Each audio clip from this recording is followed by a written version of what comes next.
We have put together, I think, the most extensive and inclusive voter fraud organization in the history of American politics.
Every time we vote, we're standing up side by side with the Founding Fathers, with the men of Valley Forge, with patriots and pioneers throughout our history, with all those who dedicated their lives to making this a nation of the people, by the people, and for the people. Elections are the lifeblood of our democracy. They are the mechanism by which the American people choose who is going to rule on their behalf and for their interests and welfare. Without elections, there would be no way for the American people, for us, to exercise our legitimate sway on the future direction of this country.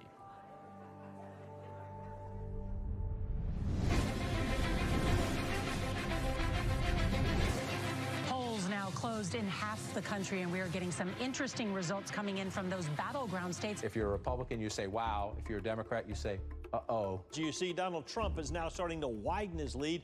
President Trump now with 54% of the vote. The president right now has the lead in the Keystone State. We're going to have a great night, and we're going to have, much more importantly, we're going to have a great 4 years. The 2020 election haunts the American mind. Here's where it gets really bizarre. At Fulton County, most populous county, it is Atlanta, they just stopped counting. Nevada, meanwhile, has stopped counting votes. They've all stopped counting for the night. All right, welcome back. This is CNN's special live coverage, 10:31 a.m. on the East Coast. Why am I giving you the time? Well, if you managed to sleep last night, things changed. You may have gone to bed thinking this election was headed one way, and then you woke up and you saw things were different. Also overnight, Joe Biden pulled ahead in the state of Georgia. Joe Biden takes the lead in Pennsylvania. Okay, we have an announcement to make. Joe Biden has run for president 3 times, and the 3rd time has turned out to be the charm. One side insists it was the most secure election in U.S. history. Let me begin with one immutable fact. The 2020 election was the most secure election in American history. It was the cleanest election, the safest election, the most secure election ever run. And make no mistake, there has been no evidence of any significant widespread voter fraud. Let me say it again. The 2020 election was the most secure election in American history. Period. This same side accuses anyone who disagrees with them of perpetrating a big lie or the big delusion. The big lie keeps getting repeated. The big lie is just that, a big lie. And despite a relentless media barrage, the other side remains convinced there was widespread election fraud. What I saw was not a secure and transparent election. Poll watchers claim the Travis County Clerk's office is locking them out. Last night there was a major software glitch that actually delayed the counting of all of the ballots. I look at election fraud, and I want to look at secretaries of state who illegally changed the voter laws without the permission of their state legislature. There have been numerous attempts to prove election fraud. A van dropping off ballots in the early morning hours of November 4th, 8 hours past the deadline. She said her mother was in a nursing home and did not have the mental capacity to vote. We've obtained video tonight that shows a man dropping several ballots into a drop box. Scottsdale woman pleads guilty to casting a ballot in her dead mother's name. Shows a man buying a registration form for an absentee ballot from a voter, giving him, quote, pocket money, unquote, of $200. Yet courts have refused to consider these cases on the merits. The Supreme Court rejecting an effort by Republicans to reverse President-elect Joe Biden's win in Pennsylvania. The Supreme Court has rejected the Texas-led effort to toss out election results in 4 key states. Even some Republicans dismiss the idea of systematic fraud and call for us to move on. Fraud did not play a role in the outcome of the election. The election was fair as we've seen. We simply did not win the election as Republicans for the presidency. Rather than reject what happened on the 6th, reject the lies about the election, and make clear that a president who engaged in those activities can never be president again. But we can't move on unless we know the truth. Many other issues arise out of the 2020 election. Did the January 6th protesters go to D.C. to mount an insurrection? It wasn't an insurrection, it was a primal scream. To protect the Constitution of the United States against enemies foreign and domestic! They wanted their elected leaders to adjudicate the claims of election fraud. The left's claim that this was the most secure election is also the foundation for the widespread censorship on social media of the so-called big lie. This morning, President Trump waking up without his favorite megaphone. You will never again see a tweet from President Trump. But is it a big lie? Is it a lie at all?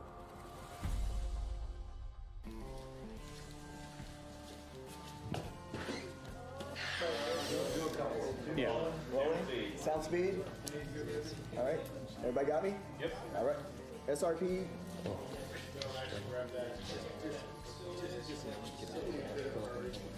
Camera set. Ready?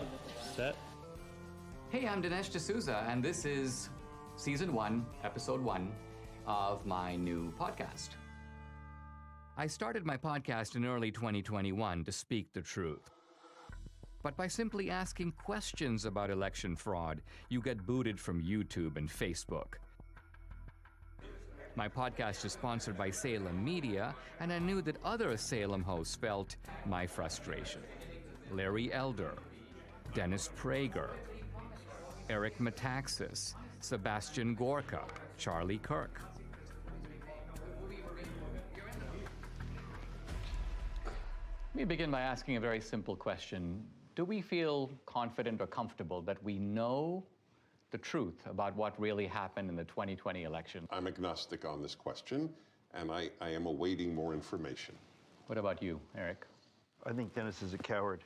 I think, no, honestly, it's almost funny to me you say you're agnostic. And I think most Americans know that we don't know what happened and are not okay with that, by the way. I'm supposed to believe that a man who didn't campaign or campaigned from his basement got more votes than the first black president in America. I don't believe it. Charlie? We have crumbs. We have some evidence here and there that the picture is far from complete. Larry, in your race, you were asked straight out, right? Do you believe that the 2020 election was stolen? What was your answer, and do you abide by that answer as of right now? My answer was that Donald Trump is in Mar-a-Lago, and Joe Biden is in 1600 Pennsylvania Avenue. The lawsuits did not succeed. Do I believe there was shenanigans? Do I believe there were irregularities? Absolutely, and said so. This is probably the most loathed president I've ever seen. I thought Richard Nixon was loathed. I thought George W. Bush was loathed because of the Iraq War. I've never seen the level of vitriol against this man every single day. I think there was a study that found 91% of the news of ABC, NBC, CBS nightly news against Donald Trump was negative. dogged by a bogus 2.5-year collusion investigation. And then on the eve of the election, this Hunter Biden story drops, which shows that Joe Biden completely lied about his lack of knowledge of what his son was doing, and it was suppressed. And even the CEO of Twitter later on admitted that it was suppressed and shouldn't have been.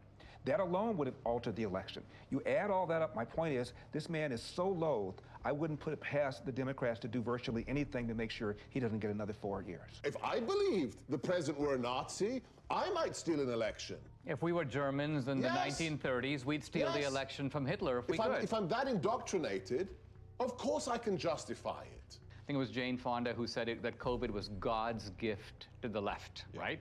It wrecks the empirical positives of the Trump economy, but here's the other. It enables a whole bunch of things on the other side to change the rules of the election. So the point is, in a COVID environment, is it not conceivable that Trump could have lost fair and square? I think millions of Americans know something went wrong, and they have little pieces, and no one's really put it together.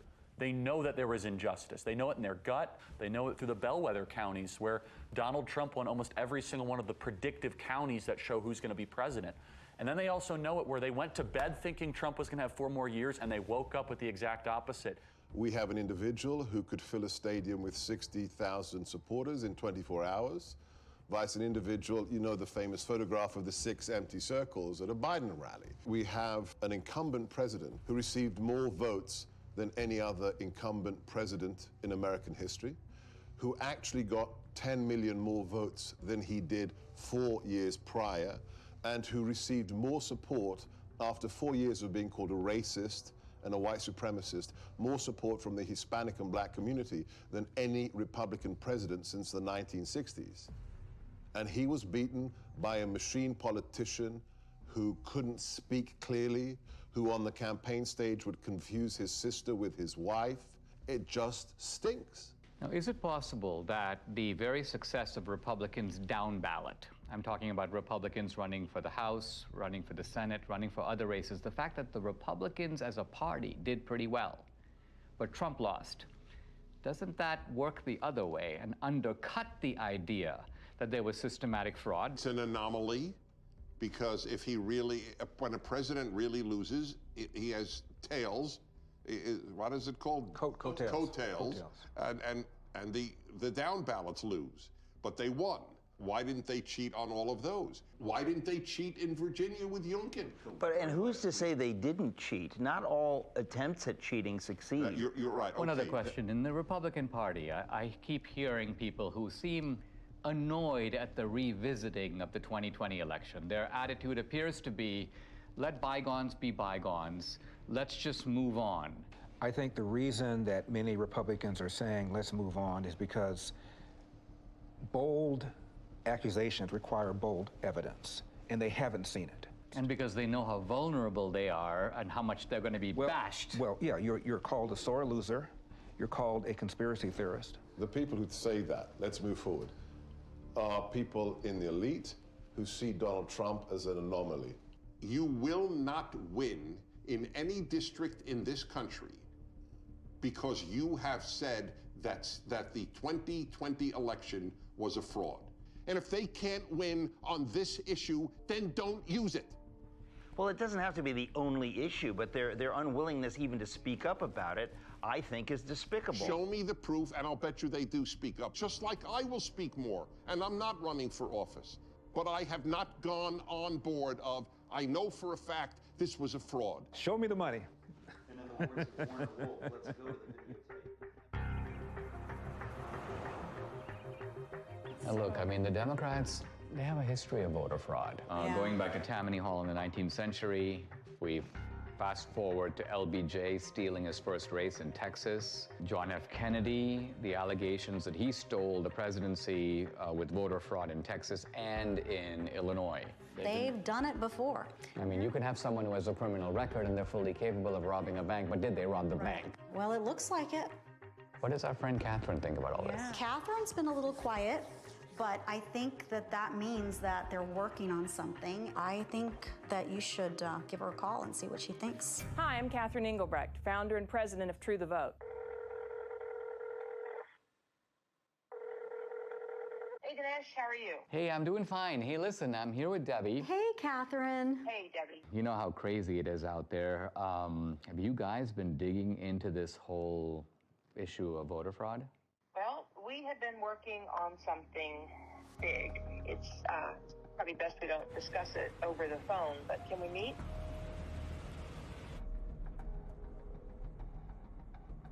I've been working with Greg Phillips. I don't know if I've ever introduced him to you, but he has a deep background in election intelligence. He's worked projects all over the world. He's a massive 30-year experience.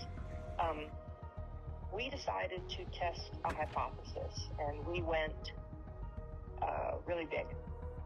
And now we have something that we think you're going to really want to see. So I'll send you the address separately. Now, Greg Phillips, what's your background that prepares you for this kind of work? I've been in and around election intelligence and integrity for about 40 years. We've done investigations literally all over the world. It's a combination of data acquisition, data analysis, occasionally some in-depth data mining. Our ability to draw meaningful conclusions that link the who to the when to the where is significant in the space. Catherine, you started the group called True the Vote in the year 2010. What was your mission or objective? We just didn't have enough volunteers working at the polls in our local elections. So we began by training people to work in the polls, and then as we got further into it, we recognized, wow, some of the problems you see at the polls can be attributed to problems in the voter rolls. Well, what can we do about the voter rolls? And so it turned into something much bigger than we had anticipated. True the Vote has the largest store of election intelligence for the 2020 elections in the world. No one has more data than we do. So I started True the Vote to ensure that every American voter has an opportunity to participate in elections. I think I became familiar with your work when you gave congressional testimony. Now, that was in the year 2014. In fact, I met you through Debbie, and I think what's interesting is that you not only have known Debbie for years, but you trained her. Absolutely. I was a bilingual poll watcher. Oh, yes. So my Spanish language came in very handy. I was a poll watcher in Rosenberg, and the poll judge was telling this couple that came in Spanish who to vote for. And of course, she didn't really realize that I knew Spanish, and so there we go. And you busted them. I busted them. Yeah. So, Catherine, when you set up True the Vote, you set it up not so much, it's not a partisan organization. Is that because you saw shenanigans, problems with voting as coming out of both parties? Oh, absolutely. Plus, we need parity of parties at the polls. Well, you told me about this remarkable election in which you had vote harvesting and vote trafficking, but it was on behalf of a Republican candidate. Exactly. In North Carolina, it was unique in that it actually overturned an election. There's going to be a new election in the North Carolina congressional district engulfed in a scandal over voting fraud. This all centers around allegations that an operative for Harris then hired a team of people to harvest absentee ballots, paying them between $2 and $3 a vote. So you have an activist, the guy's name was McCrae Dowless, and he worked for the Bladen Improvement Association, which was a kind of an African-American get voters to the polls, but apparently they were doing all kinds of vote harvesting, and he learned the strategy. Then he broke with them, and he took his services to Mark Harris, a Republican, well, actually a pastor who was running. Correct. And Harris won. He pulled it off. In 40 years of doing this, we've seen this over and over again. Sometimes the schemes are a little bit different. Sometimes it's people out banging on doors, gathering ballots. Sometimes the ballots are sent here, gathered here, deposited there. But the trafficking itself is always the same basic pattern. There's a nonprofit involved somewhere in the middle. There are people that are either collecting those ballots on the one hand or depositing those ballots on the other and getting paid for it. In no case is it acceptable to be paid for your ballot or to accept some form of remuneration for your ballot. And in no way, in no time, is that legal. I noticed, Catherine, that in the immediate aftermath of the election, when there were a lot of accusations and charges flying around, all reflecting these suspicions that something went deeply wrong, charges of foreign intervention, charges of machines, you and your organization were kind of dead silent. I got the impression that you were looking for a different approach. Given the outliers that were introduced in such a major way in 2020, namely the privately funded drop boxes, the mass mail out of ballots, the hypothesis was if you were going to cheat, how might one go about this? That would be provable, trackable, traceable. You said there might be some, let's just call them bad actors, who are delivering ballots systematically and illicitly to these mail-in drop boxes, and there might be a way to track them and to bust them. We didn't know. We decided we were going to let the data tell the tale, and we collected together a team of highly skilled contractors and put together a plan to see where the data would take us. What, Greg, is geo-tracking? So the idea is to collect these signals that are emitted from your phone. Your cell phone is delivering information to apps that are collecting that ping, so there are 4 key coordinates: the lat long, the elevation, and the time. And with that data, we can then build a pattern of life around you. So that phone's here right now. Well, where's it going to be at 5 o'clock, and where's it going to be tonight? Well, here's my cell phone. My cell phone is off. Can I be geo-tracked even with the cell phone being off? Possibly. Depending on the apps that are on the phone. Depending That's on what marketing companies do all day, every day. Now, this is the point. We were at the Apple store and at CVS, and on both occasions, they knew where you were evidently. Absolutely. And they were telling you about specials, and they were, so people have experience of this. There's 300,000 or so apps that gather that data, and then they sell it to brokers. Isn't it also true that this geo-tracking has now become a vital tool for the military, for the intelligence agencies, and for law enforcement? Indeed, they're using it almost every day. I'll say that there's no question amongst anyone that I know in the community that many, if not all, of the people that were involved in the situation at the Capitol on January 6th were being tracked previous to January 6th, because they already knew what their pattern of life was. They already knew who to look at. Many of the people who stormed the U.S. Capitol on January 6th left digital footprints that law enforcement has used in making arrests. You're saying they must have known about these people before, because some of those guys were arrested 1 day, 3 days, 5 days after January 6th, and that's not enough time to do the geo-tracking analysis. The very idea that you could go from the afternoon of January 6th to acquiring the data, tracking the data, unmask who actually owns that phone, which the government is required to do, and then get it to a grand jury, make an arrest in 72 hours? Impossible. It's not possible. They had to have been tracking the people in advance.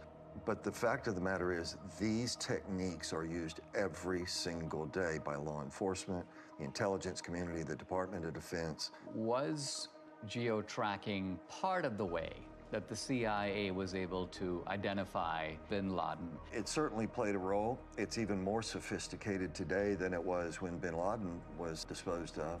More and more apps are participating in this program, if you will. The reliability of geo-tracking is not substantially different from the reliability of a fingerprint or the reliability of DNA. If it identifies your phone, now I could have given my phone to Debbie, but the simple truth of it is my phone was there on this particular date, and there's absolutely no question about that, right? That's correct. Now, you decided to purchase through these brokers that make this information available to companies, they make it available all kinds of places to buy data. Let's talk about the methodology. You identified data in certain places, and by and large you focused on the states where the election was decided. Tell us, what are the areas that you bought data for, and what were you looking for? And what's the time period? October 1st through the election. In Georgia, we actually bought from October 1st through January 6th after the runoff.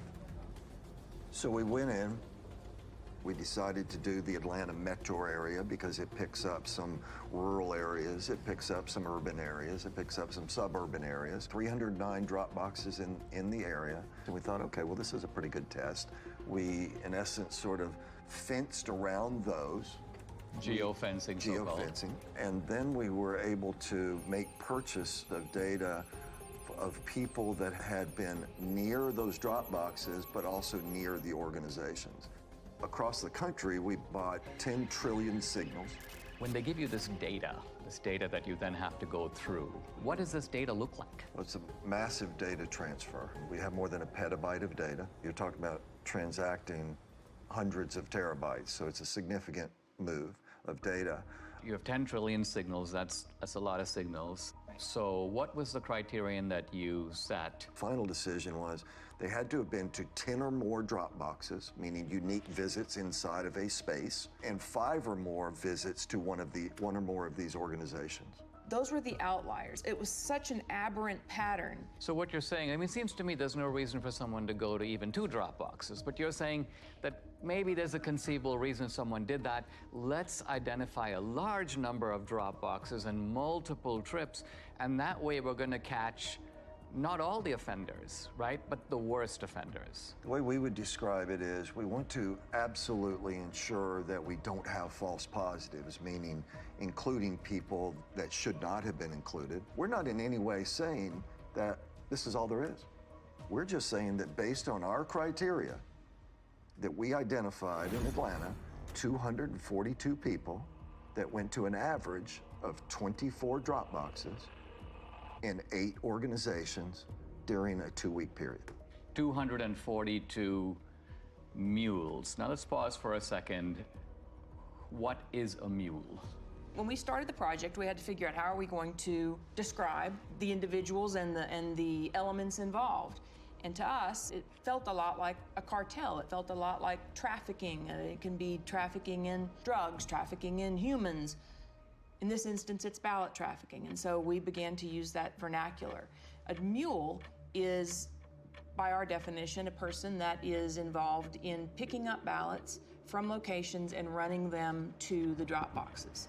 So you have the collectors on the one hand, you have the stash houses, which are the nonprofits, and then you have the mules that are doing the drops. What do we know about them? Who are they? Well, first let me say, this is not grandma out walking her dog. Bad backgrounds, bad reputations. We've had, encounters with several that are, not terribly positive.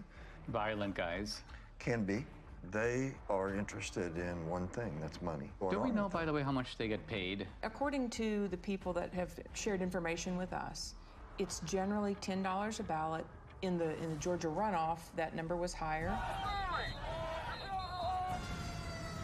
2020, of course, was the year of the Antifa riots, the BLM riots, and it was all going on in the months and weeks leading up to the election. Right.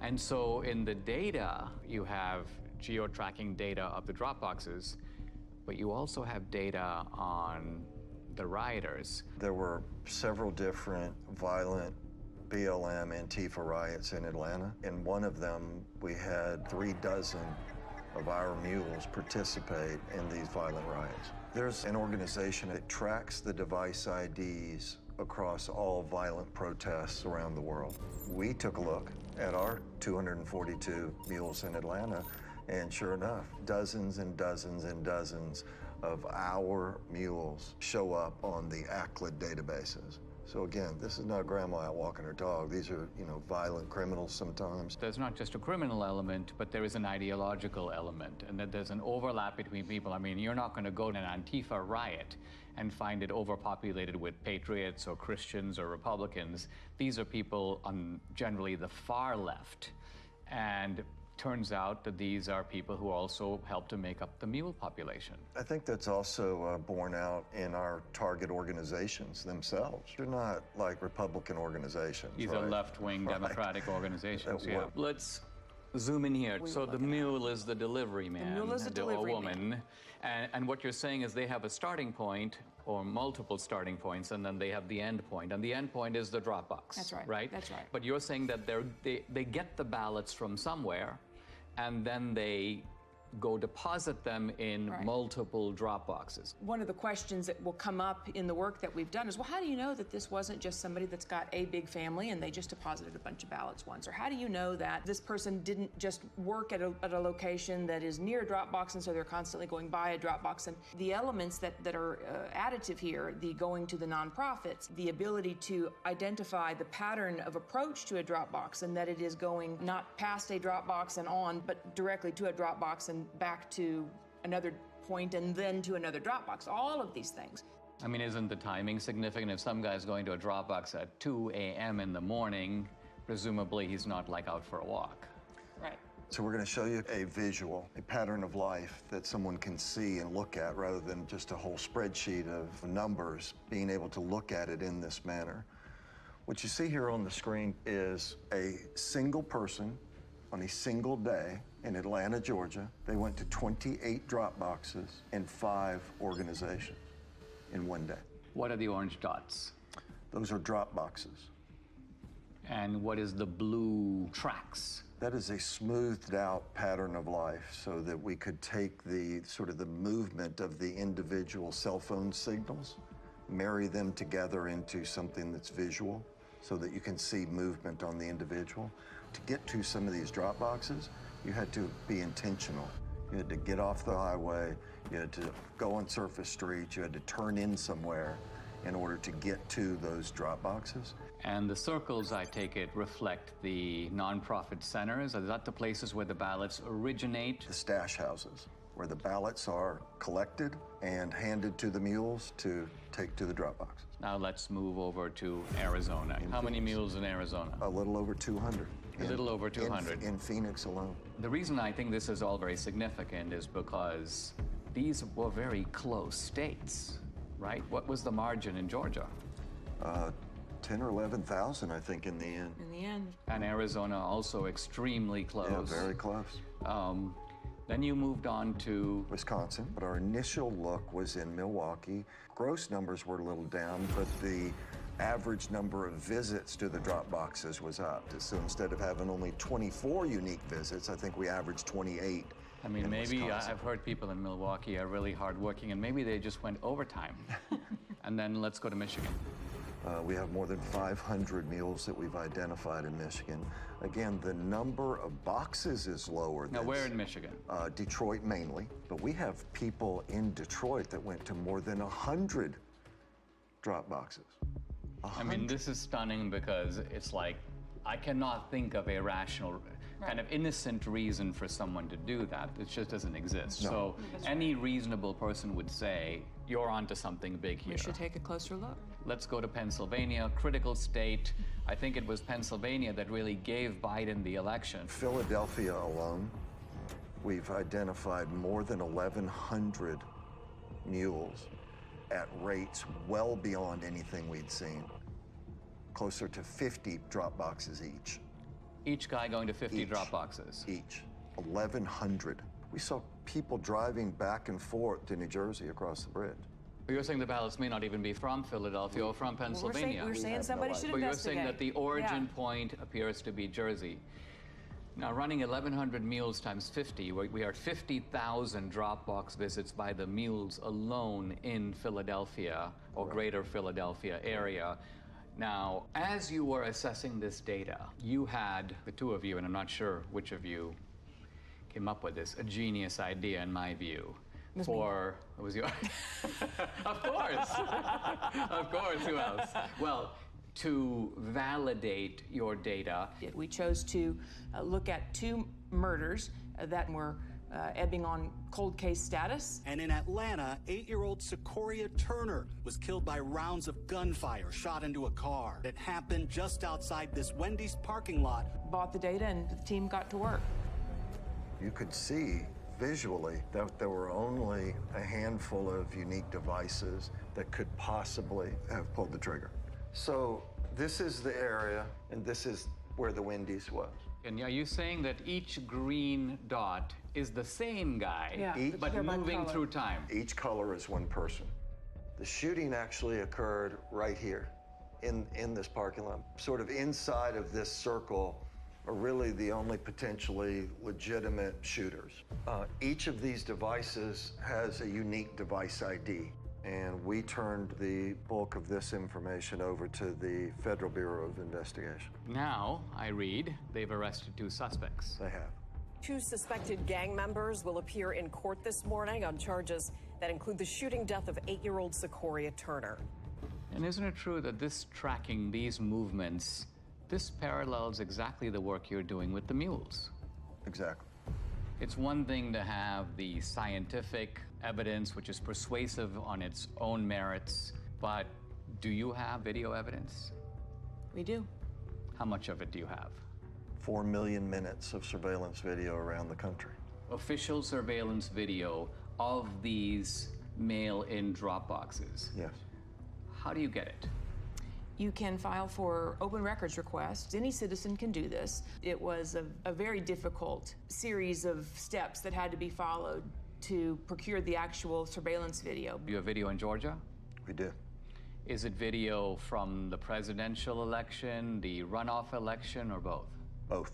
Do you have video from other states? Some video from Arizona. We have recently learned video was specifically turned off on particular drop boxes. In which state? Arizona. Wisconsin, it turns out, even though the rules required them to have video. Did they do the video? No, they did not. There should be video on every Dropbox. Indeed. Given today's kind of cost of technology, it would not have been that hard to do it. And you sent me a screenshot, Catherine, where you were requesting video, and I believe it was the state of Georgia saying this video does not exist, and we can't tell you why it doesn't exist. Right, that was in Fulton County. We have correspondence like that from a lot of states. In the absence of video, and that geospatial data is key to decoding, what the greater scheme was. But in the case of what we're going to show you now, what kicks it up a notch is that we have the geospatial data to support the video. Let's talk about some of the videos. So we're going to show you a couple different ones. This particular individual we have in a number of different locations at a number of different times. He's actually a mule. This is the official surveillance video of Georgia. Absolutely. And so as the person pulls up, they don't even bother parking. Of course, it's the middle of the night, so why would they? It gets out, approaches the box. When people walk up with intention to cheat, they look around, they basically walk fairly quickly, they try to stuff them in, they try to get out of there. In this case, he drops a few on the ground, pick them up, stuff them into the box. And then he hustles back and hustles out of there. So this is what it looks like. It doesn't necessarily look like, hundreds of ballots being stuffed in. You don't need a whole lot of fraud, you just need a little in the right places over time. Is there a way to estimate, or even roughly, how many ballots are being tossed into a box at a given time? It might be 3 or 5 or 6 or 10 or something like that. The idea is to stay under the radar. And as Greg said, the number is, 3, 5, 10 ballots. But then they're not done for the day either.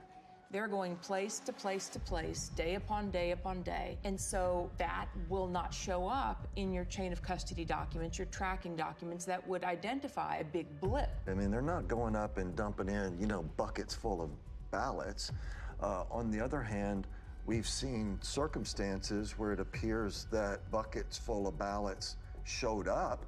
There's one box in Gwinnett County that had a chain of custody document with 1,962 ballots noted on this. And first of all, that's roughly 10 times what we normally see. We sorted through the geodata, found a few hundred people. Okay, well, that's pretty odd. We have video of all of this. And guess what it shows? 271 people approached that ballot drop box during that 25-hour period. 271. 1,962 ballots were deposited. Wow. Here are election officials pulling out of that drop box 2 full duffel bags containing over 1,900 ballots. Let's look at another one. Yeah, let's take a look at... Interesting thing about this person is the device seems to live in South Carolina. So this person isn't even from Georgia. She was here during both election cycles but is not a resident of the state. But as she approaches the drop box, she never looks at the trash can, right? She's looking the other way. But the other thing she has is she has gloves on. What one of our analysts noticed was these surgical gloves only appeared from December 23rd forward in the runoff. So we didn't see a lot of them previous to December 23rd, and we couldn't figure out why. And then it just dawned on us, well, on December 22nd, there was an indictment handed down in Arizona for people that had stuffed ballots, and the way the FBI nailed them was fingerprints. And then lo and behold, the next day and days forward. So this video is now from the Georgia runoffs. This is January of 21. This particular one is at approximately 1 o'clock in the morning on January the 5th. Stuffs her ballots in there. It's like a small stackish, maybe 3, maybe 4. Takes them off, and then puts them in a trash can that she never looked at. So she knew it was there. She knew it was there, right? And so we have her on a number of locations. She's an out-of-state mule, and then this is in no way the only drop box that she attended. That's right. No, she's goes to dozens and dozens over the course of these 2 elections. Who's next? What you're going to see is he approaches the drop box on his bike. He also has a backpack on. Pulled the ballots out of his backpack. Taking his time. Taking his time, digging around, looking for some ballots. Finally gets that, pulls them out. Okay, now I'm set. And he'll put them in. But you also see him get sort of frustrated as he starts to leave, because guess what? At this point, they had started requiring the mules, apparently, to take pictures of the stuffing of the ballots. It appears that that's how they get paid. So they take a picture, stuff it in, they take a picture, not a selfie, but a picture of the actual ballot going in. But this guy gets frustrated, so he actually has to park his bike, get off. So if you were there just casting your own ballot, what reason in the world would you have to come back and take a picture of the box? And he kneels down. Looking around. Take some pictures. Okay, the next one. Yeah, so let me show you Dog Guy.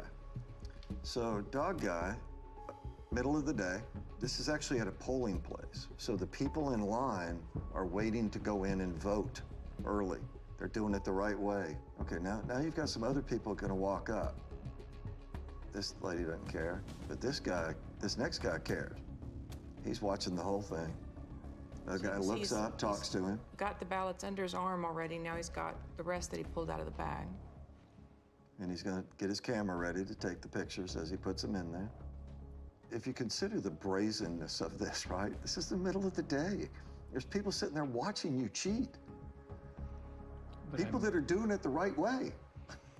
But it's difficult for them to know what to do, except observe and maybe say, what's going on here? What did I just see? They wonder, what does this all even mean if this is happening in broad daylight and nobody's doing anything to stop it? And so these are the kind of things, 4 million minutes of this. This was an organized effort to subvert a free and fair election. This is organized crime. You can't look at this data in its aggregate and believe anything otherwise. That's especially true when you consider that in places like Georgia, it was only decided by 10,000, 12,000 votes. And you look at 5,000 visits just from our mules, it's not a leap to say, yes, this would have made a difference. Adding these numbers up, we have 2,000 plus mules based upon not searching these whole states. And remember, we're only talking about a small number of states. We're not talking about the whole country. We're not even talking about whole states. We're not even talking about whole states. Right, that's right. And we're also talking about a gross undercount of the actual number of mules because you set a high bar. They had to go to 10 drop boxes. So if there's a mule who went to 7 drop boxes, you wouldn't catch that guy. And they had to go to nonprofits. So they had to meet those 2 criteria and then go to one of the geofence drop boxes. If they met the 2 criteria but went to a post office box, we're not going to look at them. One of the slogans of the Democrats through all this debate has been make every vote count.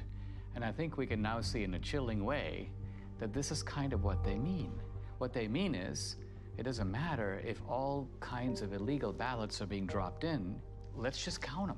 Now the narrative needs to be that this is the most secure election. This is the most fabulous election we've ever had. Pay no mind to the millions of Americans that are saying something is not right. This does not make sense.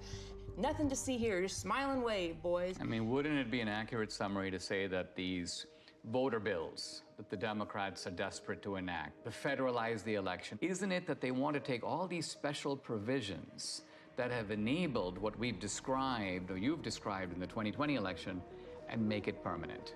If we don't wake up and do the hard, roll up your sleeves work that it's going to take to reel this all back together, then yes, all the pieces are in place for our election system to be in permanent lockdown. And it will be done under the watchful eye of a media that will tell you it's all just fine. It seems like they are subverting democracy in the public pretense of protecting it. Absolutely. And it won't stop unless we stop it. If I look across the swath of Republicans, this is not the kind of issue that they seem to be comfortable with. It's almost like they would rather endure. That's right. As I said, well, it's a gamble, right? Because the ones that are enduring are currently elected and in power. When you watch these brazen acts and nobody says a word because they're scared that they're going to be sued, because they're scared that they're going to be canceled, because they're scared that they're going to be silenced, that kind of chilling effect is exactly what they want. And as I said, on the other side of fear is freedom. If you never get past the fear, you're never free. Let's sum up what we know. Do we know for sure that this was not, in fact, far from, the most secure election in history? It was not. We know that for a fact. Do we know for a fact that there was coordinated, systematic fraud in all the key states where the election was decided? Yes. Yes. And therefore, does it follow that the people who suspected fraud, even though they didn't have the proof, their suspicion was right? Absolutely. Their instincts are right. And moreover, that the states that are trying to do something about systematic fraud by restoring a modicum of, let's call it the old rules, checking your voter ID, checking signatures. You want a mail-in ballot? You know what? You got to request an absentee ballot. We're not going to send 20 million ballots out there and see what comes back. That these voter integrity laws, far from being voter suppression, are actually a legitimate way to make sure that the people who vote are actually eligible to vote. 100% accurate. That's absolutely correct.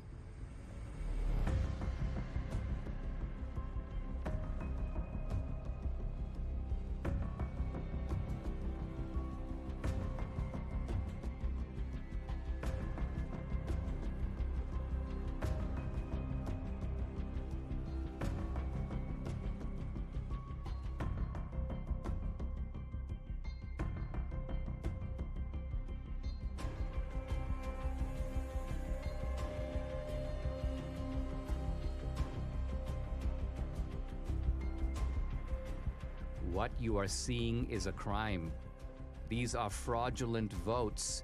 In 2 of our 5 key states, you were allowed to give your ballot to be delivered by a family member or a caregiver. This is vote harvesting, but it's not the same as ballot trafficking. In no state in America is it legal for nonprofit organizations to collect ballots and pay mules to deliver them to mail-in drop boxes.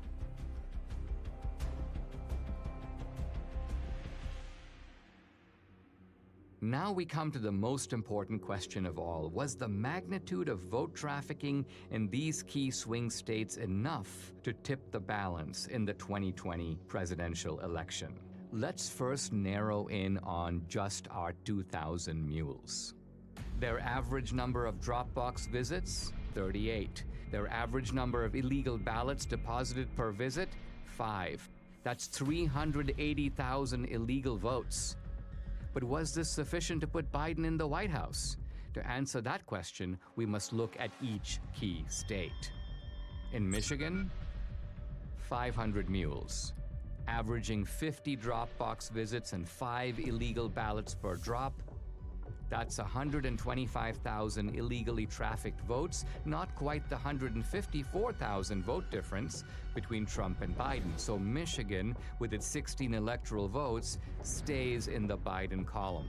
In Wisconsin, 100 mules, averaging 28 drop box visits and 5 illegal ballots per drop. That's 14,000 illegally trafficked votes, 6,000 votes short to give Trump the win. So using only our mules, Wisconsin's 10 electoral votes stays in the Biden camp. But now we come to Georgia. 250 mules, averaging 24 drop box visits and 5 illegal ballots per drop. That's 30,000 illegally trafficked votes, far more than the 12,000 vote difference between Trump and Biden. So Georgia, with 16 electoral votes, moves over into the Trump column. In Arizona, the numbers are roughly the same. 200 mules, averaging 20 drop box visits and 5 illegal ballots per drop. That's 20,000 illegal votes. Again, these illegal votes are substantially more than the 10,000 vote margin that gave the state's 11 electoral votes to Biden. In Philadelphia, Pennsylvania alone, 1,100 mules, averaging 50 drop box visits and 5 ballots per visit. That's 275,000 illegal votes, again comfortably exceeding the 80,000 vote margin between Trump and Biden. So Pennsylvania's 20 electoral votes goes for Trump. Shockingly, even this narrow way of looking at just our 2,000 mules in these swing states gives Trump the win, with 279 electoral votes to Biden's 259. But no one thinks that our 2,000 mules were the only mules trafficking illegal votes. To widen the search, Greg and his team lowered the criterion from 10 or more to 5 or more drop boxes. This revealed a huge upsurge in the number of mules from 2,000 to 54,000. 54,000 mules. Next, they used a very conservative estimate of just 3 ballots per drop box visit. Now, when we multiply this increased number of mules times the 5 drop box visits per mule times just 3 illegal votes per drop, we find election fraud on an astonishing scale. In Wisconsin, 83,565 illegal votes were trafficked. In Georgia, 92,670. In Pennsylvania, 209,505.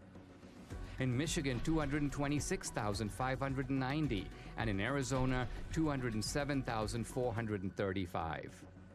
Using this calculus, Trump would have won all the key states. And the final electoral vote, 305 to 233. I wanted to get my Salem colleagues' take on what I'd learned here.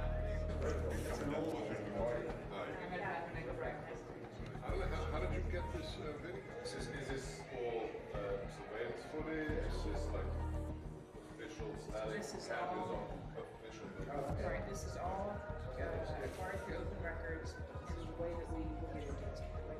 There's 4 million minutes of video. Well, these are official footage. This is official surveillance footage. It's indisputable. It was taken by the state itself. That's the only place that the video left, came from. I think, did not anticipate that anyone would go through this video. So this is 1 o'clock in the morning. Don't we all vote at 1 o'clock in the morning? Right. This seems silly, but somebody asked me, they go, how do we know this is not normal mail? This is a ballot drop box. Right. Okay, this is not the mailbox where we write your mom. She's got gloves on. She's got gloves on. And what does she do with the gloves? Whoopsie daisy. Hang on, she walked straight past that can and didn't see it. You gotta show that again. It's hilarious. Look, she just walks in. So this is not the first time she's done that. No. So that one was in Georgia, is that right? Yes. So in Georgia, it is illegal to turn in anyone but yourself or your family member's ballot. It is illegal. Right? It is illegal. So forget the outcome. That's an illegal practice, what you just saw. That's right. Video number 2. Dog guy. This is called Dog Guy.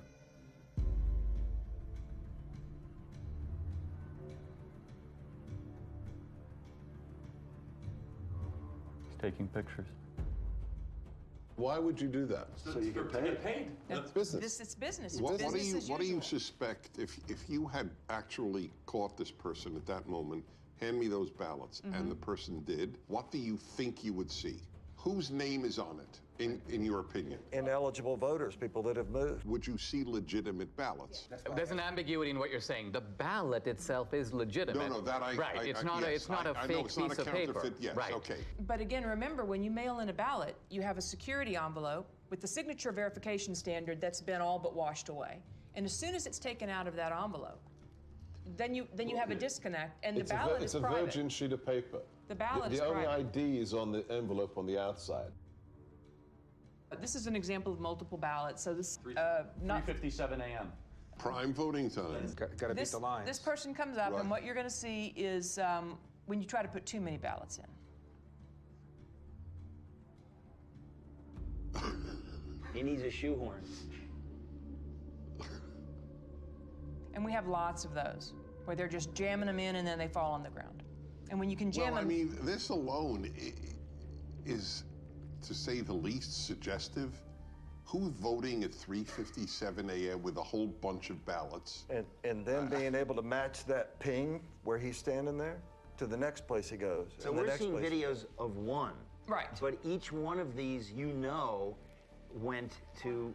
On average, Do you have 23 video times. of the same guy going different places? Yes. Right. This is their pattern of life. So in one night, this person, this mule, went across 6 counties to 27 different drop boxes, 5 different organizations. In one night. So he was getting the ballots from the organization. Correct. So, yeah. The Republicans had no idea this was going on during the election. Trump, to his credit, tweeted out in July, mail-in ballots are a disaster. Yep. And he was attacked so hard by Kemp and Ducey and so many. But he didn't have this information, obviously. His instinct ended up being right. This is the tip of the iceberg. You're talking about extraordinary criminal activity, but there's a ton more, you would guess, that you have not even touched. You are talking about 200,000-300,000 ballots that were just harvested in only your geolocated locations. But you are talking, what, 5% of America? Less. Less than 5%. Okay. So the case closed. Sorry, gentlemen, lady. Case closed. All right, so I do a heroic thing that not necessarily others here do. I read the New York Times every day. That's crazy. We're sorry for you. It's my martyrdom. They claim all of these places we have found maybe 4, maybe 50 phony ballots. These aren't phony ballots. Right, no okay, one's so ever, wait, this is a very novel... Wait, they're phony names. No. There's no name on the ballot, Dennis. Okay, let's say we got access to every single ballot thrown into the ballot boxes. Would we be able to prove this is a fraud? It's the perfect crime because it cannot be curated after it is committed because the evidence has no connection to the person who was meant to be voting. That's the problem. As soon as it gets taken out of the envelope, the identity of the voter we're claiming, disappears. So the vote from John Doe is from a John Doe who is dead or a John Doe who is moved. Is that correct? Or voted somewhere else. Or voted why is that not provable? There's an easy way to bust it, but it's not the way you think. It's not to go find the ballots in the ballot mix. You can't do that. The way to find it is these guys have the cell phone identification of all the mules, all of them. So law enforcement has to step in at this point, and their next step... What were you doing 7 times? ...is to go and interview the mules. Who paid you? Right. Where'd you get the money? Will any state's law enforcement do this? This is a big question. The mules aren't going to fess up. They know they're participating in something that is Well, you've got them on videotape. You've got 2,000 people who are committing felonies. Right. I'd like you to just reflect about what you've learned today and how you're feeling and thinking about it. It's just sickening to me. This is jaw-dropping. What you showed is frightening. Republicans had no clue this was going on. I wondered, were there any Republicans who did know? Investigative journalist Heather Mullins interviews a whistleblower hired by the National Republican Senatorial Committee. I was hired by the NRSC. My job was basically to watch the ballot boxes. And this was for the early voting in Georgia. So that started on December 14th. It ended on the 31st of December. And we would monitor that box from 8 to 8 all day long. So consequently, during those two weeks, I monitored those boxes indiscriminately. I would move around to the different areas in the boxes and watch them 30 minutes here, an hour there. And then I would start to see things where I'd see people walking up with backpacks, and they were unloading large numbers of ballots, stuffing them in the box. Recorded some of that and took pictures of it and dates and times and those things. I spotted plates from Texas, from Colorado, South Carolina, North Carolina. And I just thought that was odd that all these states were coming in and these people would get out and I'd watch them get out and then they'd go up to the ballot and stuff the ballot in the ballot box. I thought that was kind of odd. So, we took pictures of those things. When we took pictures, recorded license plates and those things. And then I uploaded those photographs to a Dropbox. Then when it came to the Georgia runoff, the actual day of the election, which was January 5th, I was up there, it was early in the morning. Now, there were Stacey Abrams people all along the sidewalk up there. How did you know that they were Stacey Abrams people, though? Well, they had those masks on that said vote. Okay. She has one of those things this was during COVID, right? And they were part of that initiative. I knew that she was part of that initiative that she had going on about get out the vote kind of thing. So it was Democratic Party and it was Abrams people that were, they were all interacting with each other. And then the local Democratic Party chairman was there also. About 6:30 that evening, we noticed there was a couple, a female couple. These two ladies had run up and they had a big stack of ballots.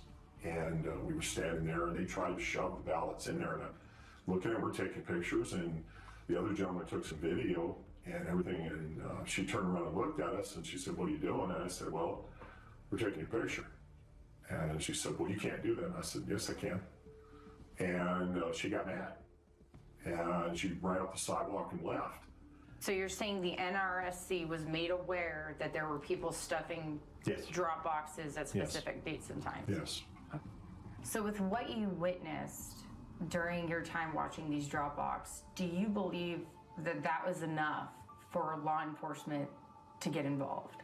Oh, definitely. But after several weeks, no contact or anything, and I just... Now, so you're saying, though, if somebody had contacted you, you would be willing to testify to these things and give those depositions under oath? I would have had to. Yeah. I would have had to.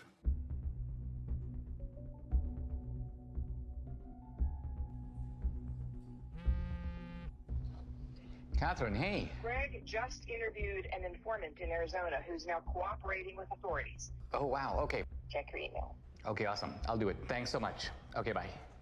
Hey, honey. Yeah. Take a look at this. So this is, I remember Greg was going to interview that mule, and so we got the video. Thank you again for. I guess they're concealing her identity. So what was your job? Like, what were you doing?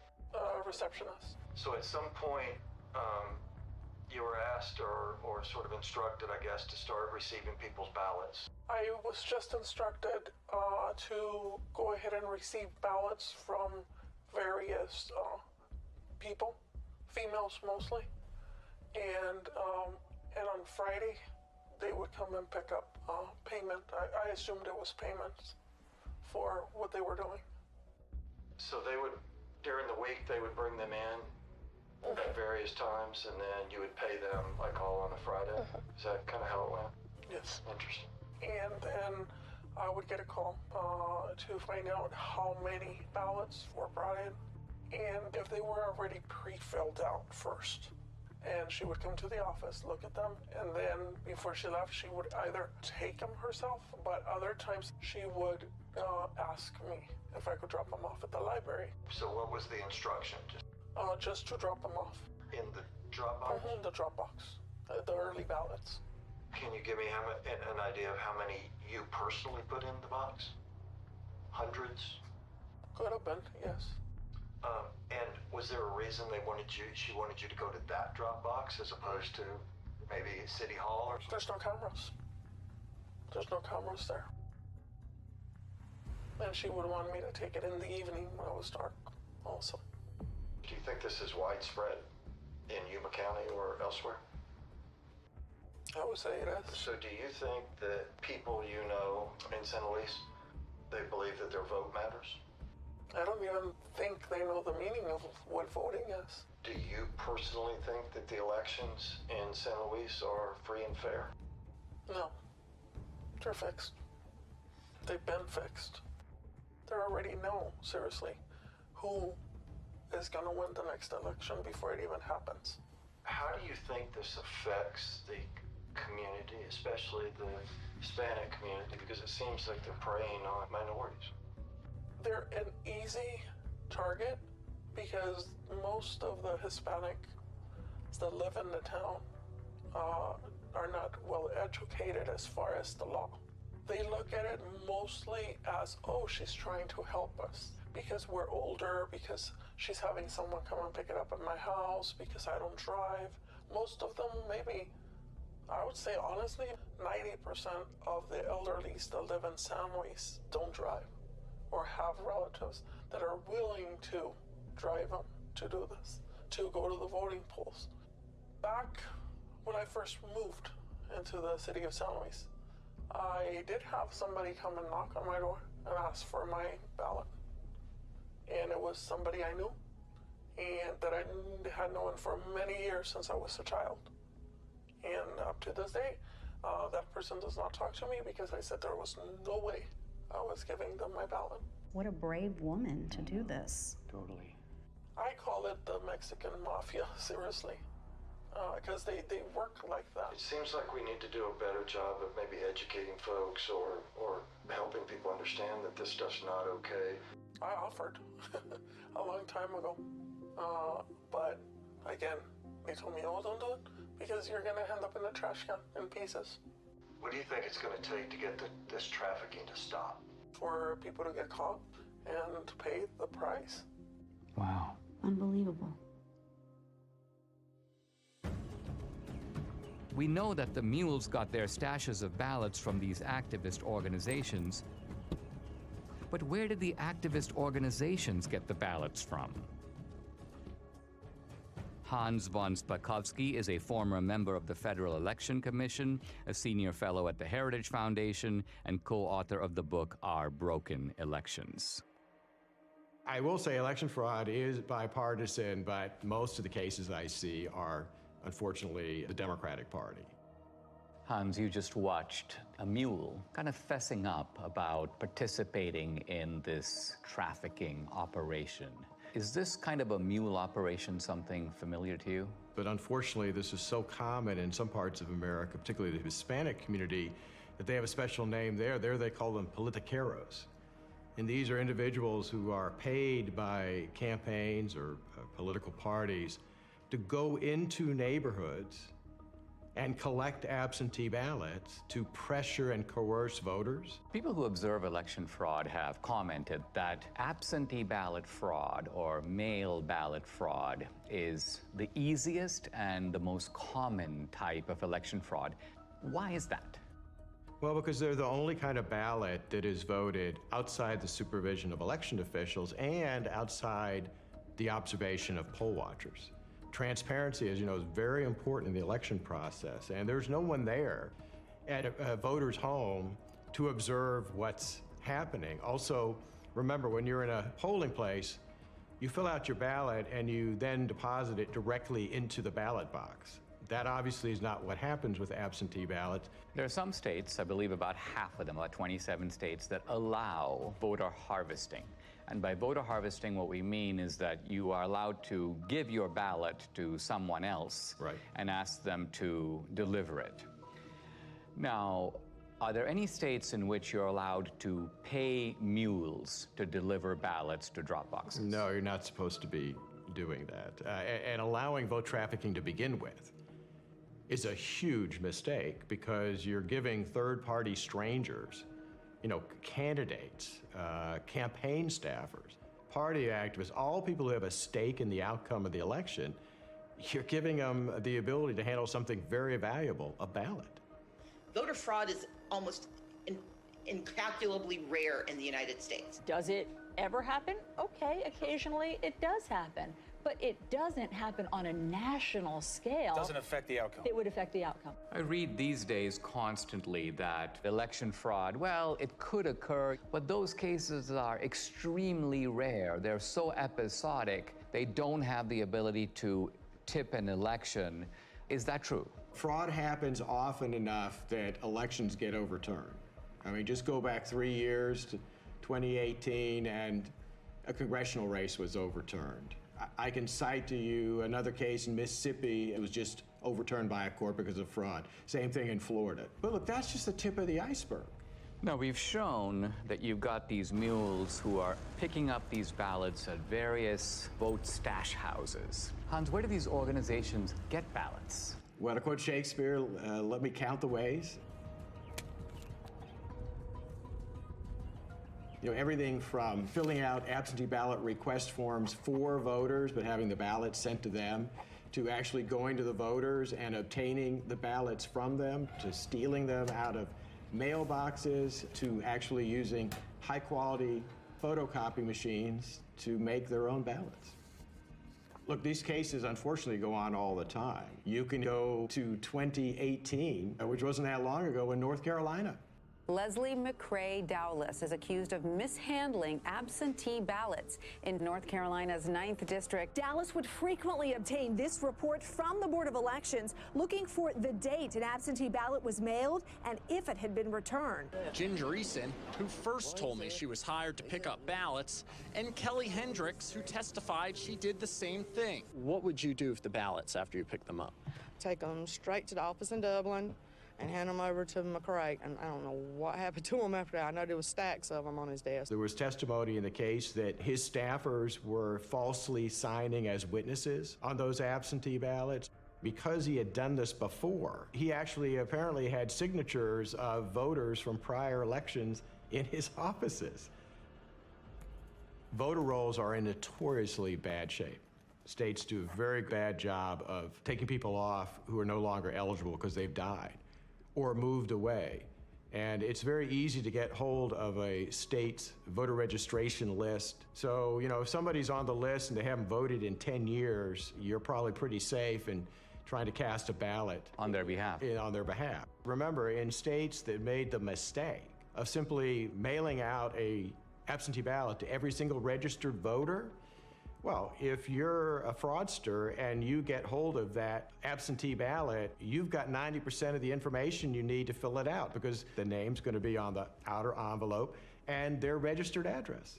Let's follow the track of these mail-out ballots, right? Let's just say you got students on a campus, they've voted, but then they graduate, and obviously they move to a different state. If they're on the voter rolls, is it not a fact that mail ballots will be arriving in the dorms and arriving, and so presumably they're not going to be that hard to scoop up if somebody knows where to look for them? No, that's exactly right. And you know, I work in the District of Columbia. They mailed out absentee ballots to all of their registered voters, and I can't tell you how many phone calls I got from people that I know saying that not only had their ballot arrived in the mail, but 5, 6, 7 ballots all coming into their apartment for people who used to live there. Now, a former Supreme Court justice in Wisconsin named Gableman has done a preliminary report. He talks about the fact that there are approximately 90,000 people in Wisconsin who are in resident care facilities or nursing homes. So she's basically not capable any longer of even remaining awake for more than a few minutes. And so were you surprised that she voted in February 2021? Absolutely. But I was surprised to hear that she voted in the last presidential election. Much to my surprise, she had voted for the last, off and on for the last 10 years. I guess in my mind, I thought if you put your parent into a facility because they were incapacitated, they would not even be offered the vote. They make you vote. They make you vote here? And so how do they make you vote? Because I didn't want to vote, and they told me I had to. That is a real problem. Clearly it was a problem in Wisconsin 2020, but unfortunately that's a perennial problem in other states too. What happens is you have staff in those nursing homes. Sometimes they are activists politically. They get these individuals registered to vote, or if they're already registered to vote, they will request absentee ballots in their name, sometimes forging their signatures, and then filling out the ballots for them. Just prior to the 2020 election, the state of Texas indicted a social worker in a home for young people who were basically mentally incompetent. She had sent in over 100 voter registrations for these individuals who were not legally competent to vote.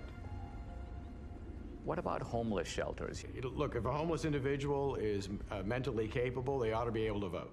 And if the only place they can list as a registered address is a homeless shelter, that's fine. But the problem there is that it's very easy, I think, for them to be intimidated and coerced.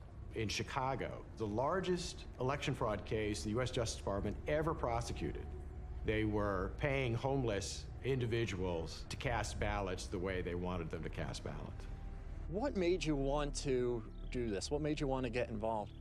Well, I knew election stuff was supposed to be something good to do, and then plus I needed a little extra money to get Christmas for my son.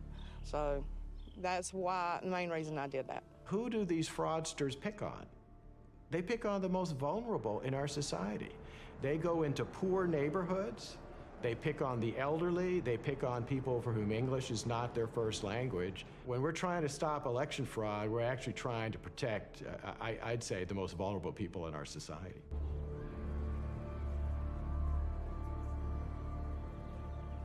We now know where the ballots could have come from, but to pull off a heist like this on a national scale would take deep pockets.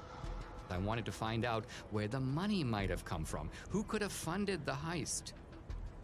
I met with Scott Walter, an old colleague of mine at the American Enterprise Institute, who is now head of the Capital Research Center.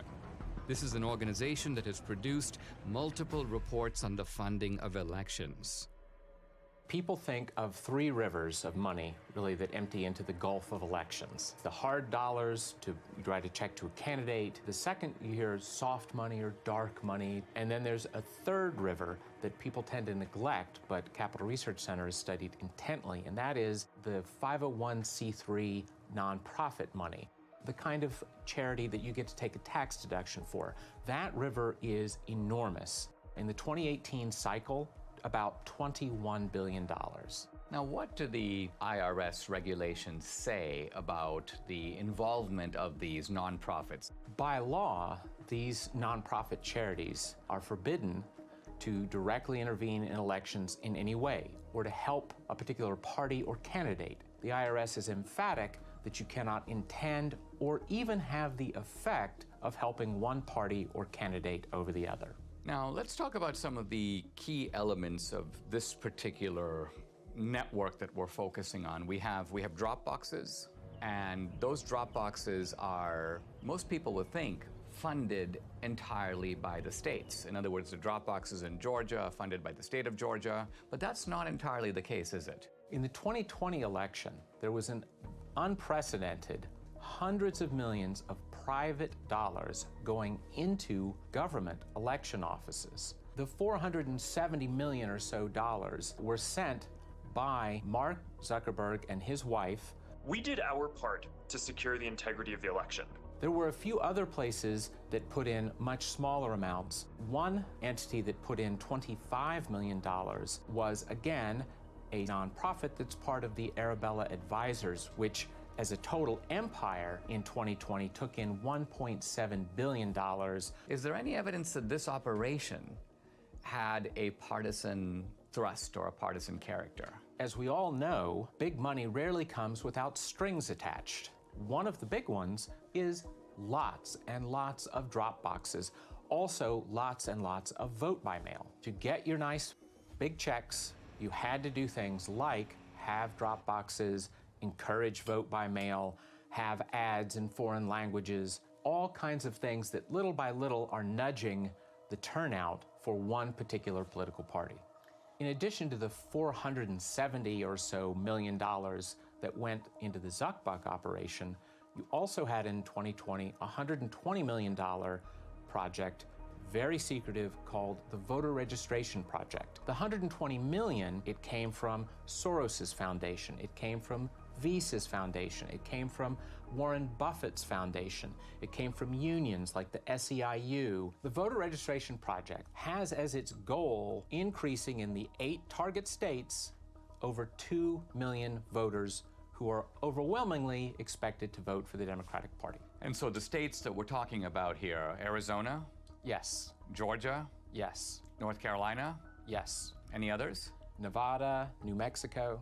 Here we've got an operation of illegal vote trafficking. You've got thousands of mules. They're being paid to do this. What you're saying is there is more than enough money available to fund any such operation. In fact, this would be only one part of a much larger effort to control the election. We are talking $500 million in nonprofit charitable funds flowing into efforts to register and get out the vote for Democrats. Most of the left-wing mainstream media, when they reported on the Zuck bucks going through, they made it sound like, oh, it's all going to go for masks and, plexiglass and all. And every study that's ever been done of some of the grants to the big cities found a few percent maybe going to help people that way, and the massive amounts of money going into ginning up the vote by mail operation and the drop box operation and those sorts of things that benefit one political party. How confident should we be that this will be a fair election? They're sending millions of ballots all over the country. This is going to be a fraud like you've never seen. Trump predicted. He said the Democrats are going to cheat, that they're going to use the pretext of COVID, they're going to rig the rules in their favor. Nevertheless, Republicans focus their efforts on the campaign, while Democrats focus their efforts on the process of actually running the election. The two sides don't approach elections in the same way. The Democrats, they understand that the rules, the process by which elections are conducted is just critical. We must now face the chilling reality. The Democrats conceived the heist. They funded it. They organized it. Then they carried it out. They rigged and stole the 2020 presidential election. We cannot be okay with this. We cannot simply move on.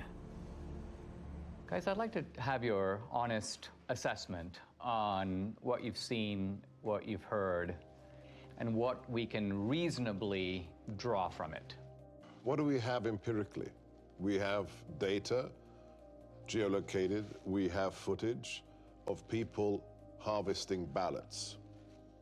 Do we know who those ballots were for? We can't know who they were for.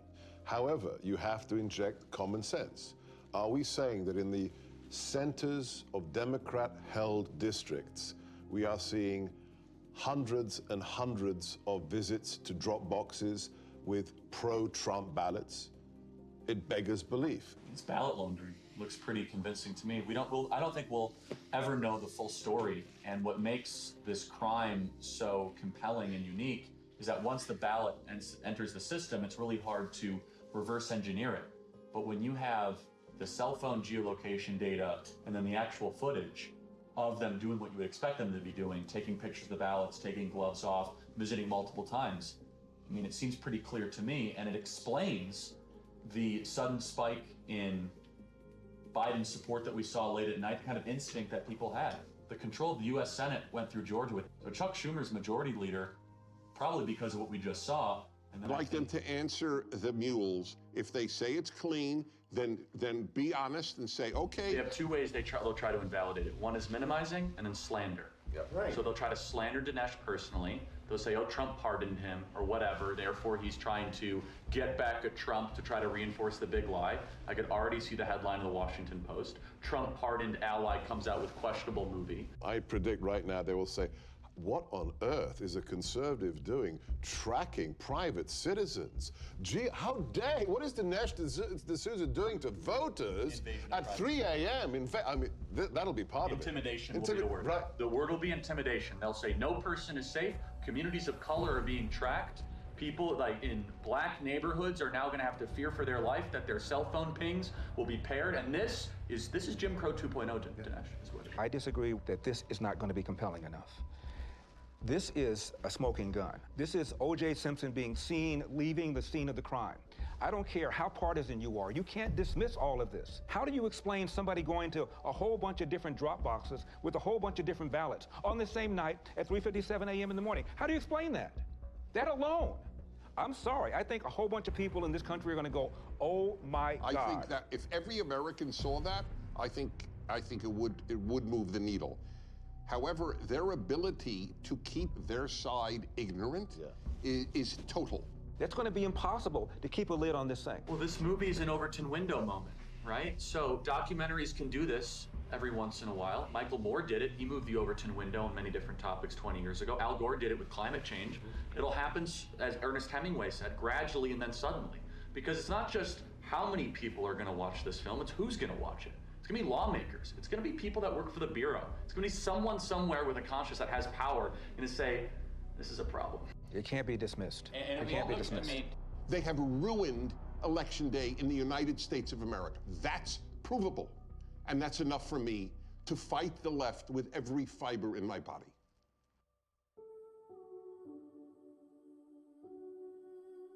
Without free and fair elections, we are not a democracy. We are a nation run by a criminal cartel masquerading as a democracy. Never in U.S. history has a presidential election been as thoroughly corrupted by coordinated fraud across multiple states as we now know took place in 2020.